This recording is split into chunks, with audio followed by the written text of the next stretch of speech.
Hello gorgeous people, how are you doing today? My name is Georges and welcome to my channel. As many regular people, one of the reasons I am subscribed to so many streaming services is because I really enjoy a good documentary. And since we're coming up on the end of the year, I thought it would be a good idea for me to do a couple of videos summarizing or discussing the 5 documentaries that I think have been the most impactful in the year 2025. And at number 5, I have Where is Wendy? I think she's losing memory. Have you guys noticed that? How dare him? I control men.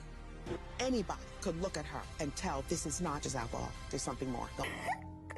I miss my family.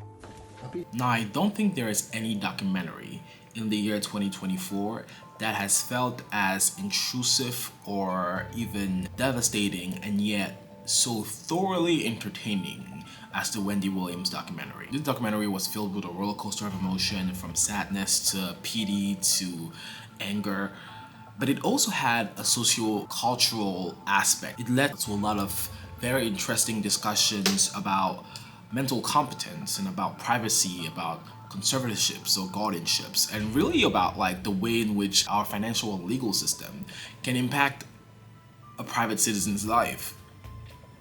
If you've never had the chance to watch the Wendy Williams documentary, here's a summary of Where is Wendy in 5 major points. 1.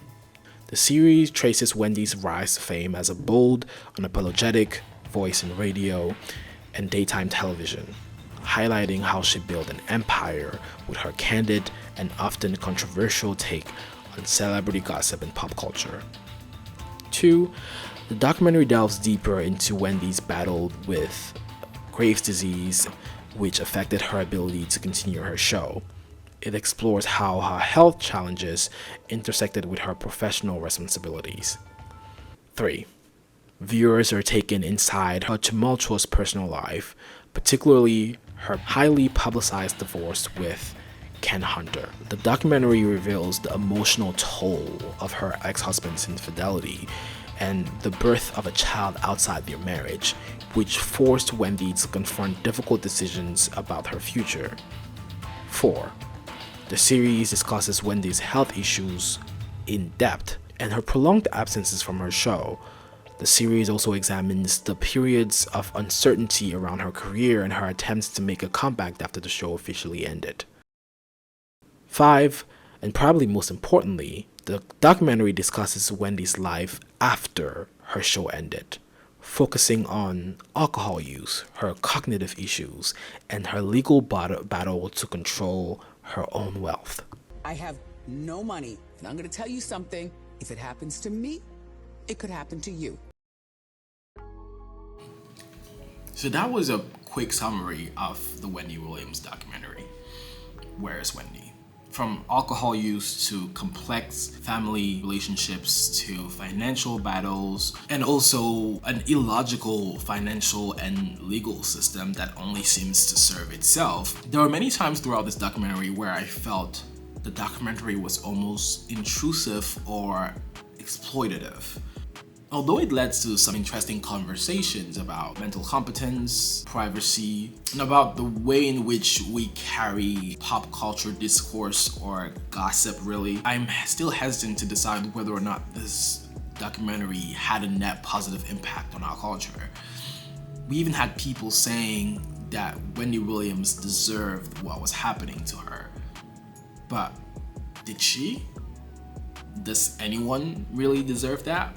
Because I left this documentary with one overwhelming thought. And that was that everyone really deserves to have one person unconditionally on their side. And sadly, that's not guaranteed for any of us. And even when you don't have that one person unconditionally on your side and you decide to invest everything you have into yourself, one day even your own body can give up on you. Are we ready? Yeah, waiting on you. All right, and away we go. Now let's switch gears a little bit because that just got really depressive for a second. So let's switch the mood and move to the documentary that ends at the number 4 in my top 5 ranking. Because the documentary at number 4 covers one of the most iconic and legendary festivals in history. At number 4 of the most impactful documentaries of the year 2024, I have Freaknik. Them kids ain't know nothing about Freaknik. This wasn't an adult-sanctioned event. This is something that was driven by the youth. People are coming from far to experience Freaknik purely by word of mouth. When no social media, barely had internet. If you were a true baller, you would have the big camcorder and put it on your shoulder. People was outside their cars, people was on top of their cars. There wasn't even a word called twerking, it was just called booty shaking. The streets, the people, the girls, The debauchery. I don't know what heaven looks like, but this seems like a version of it. Now, if you've never gotten the chance to watch the documentary Freaknik, this is a summary of the documentary in 3 major points. 1, the genesis. The documentary discusses the start of the Black college spring break experience in Atlanta that was started by students at historically Black universities around the city of Atlanta. The Freaknik is created as somewhat of a combination between like a festival and cookout for students who cannot afford or don't have the ability to go back home for spring break. Many people couldn't afford to go home. I was one of them. So we decided, well, hey, we're all here. We need to get together. We need to do something. So we said, let's plan a picnic. We're gonna have a picnic during spring break. I said, we need to have some kind of a theme for the year so we can plan all of our events around a theme. And I remember Tony said to me something to the effect that we should bring back the freak. And so from that point on, each event that we had somehow or another had the word freak incorporated into the name of the event when we promoted it. The first iteration of the event happens to be a success, and word rapidly spreads around Black circles and specifically Black colleges about this event. And so year after year, Black college students from around the country drive or fly or walk to Atlanta to celebrate spring break together. Point 2, Freaknik becomes a cultural institution. As recognition of the event grows across the country through word of mouth and being mentioned on TV shows and also on radio stations, Freaknik then becomes a cultural experience that goes beyond just the historically Black colleges and universities around the country. It starts attracting major artists and major DJs from around the country who come to the city of Atlanta during spring to advertise your art and to really celebrate and take part in this big ass block party. And because it starts attracting so many people, the vibe of the event starts slowly changing. We now have DJs coming from Miami who bring with them different vibes and different music that encourage, let's say, sexual liberation. Let's put it that way. Freaknik therefore reaches its cultural peak in the spring of '94. Part 3, the downfall. As Freaknik becomes the cultural moment that it was in the 90s and word spreads across the country about this cultural event, it brings, of course, a certain level of economic impact through tourism to the city of Atlanta. But things start to switch when the city of Atlanta is getting ready to host the Olympics. While Freaknik brought a lot of tourism and commercial activity, estimated around $15 million of commercial activity every spring, the Olympics was promising to bring about $20 billion. And because of the Olympics, Atlanta is therefore trying to rebrand its image, and a big-ass Black festival in the city of Atlanta doesn't really fit with the image that they were trying to portray at the time. When the eye of the world is on you, it's a different experience. Because you gotta make sure the foreigners are comfortable when they come in here. There's a certain way you gotta present yourself. Atlanta's got its arms around it, ready for it, prepared to put on the best Olympics the world has ever seen. Atlanta understood that this was prime time, and they did everything they could to be ready for it. And so for some people, as they're trying to build that reputation, as they're trying to grow toward the Olympics, Freaknik was an unnecessary distraction and a problem. In addition to that, of course, there's always a coalition of uppity black people and a couple of tight-ass white people who always had a problem with any public expression of black joy.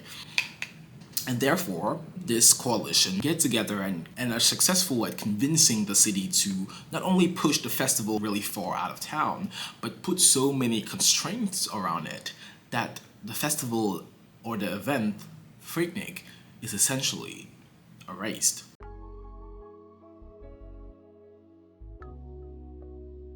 Now, let's discuss this a little bit. It may be somewhat sad to say, but it's not surprising to me, and it shouldn't be surprising to anyone, that an event centering black joy and black liberation suddenly be branded as something disruptive or something pervasive or dangerous. The over-sexualization of black people in society and media can sometimes come around to reflect the way black people see ourselves.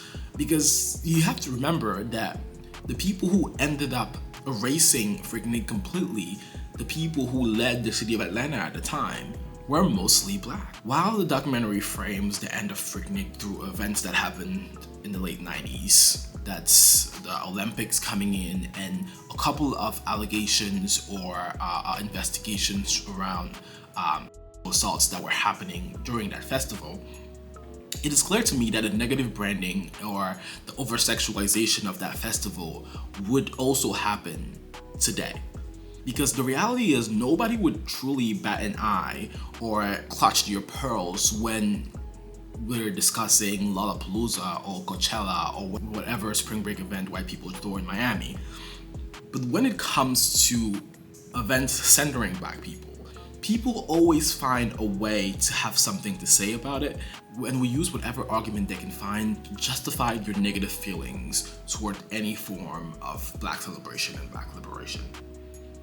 Young people need places where they can go and gather and not have to be treated as if they're unwanted. We need Freaknik. We might not need the name Freaknik, we might not need the same city or the same location, but we need black joy. We need black culture. We need spaces for us to unwind and to connect and to bond, and not on the internet.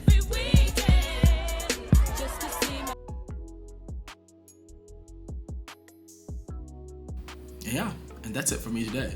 Join me in a few days for the rest of the list, and please subscribe to be notified when the next video drops. Please like and share if you enjoyed this video, and as always, have a peaceful day. See you next time.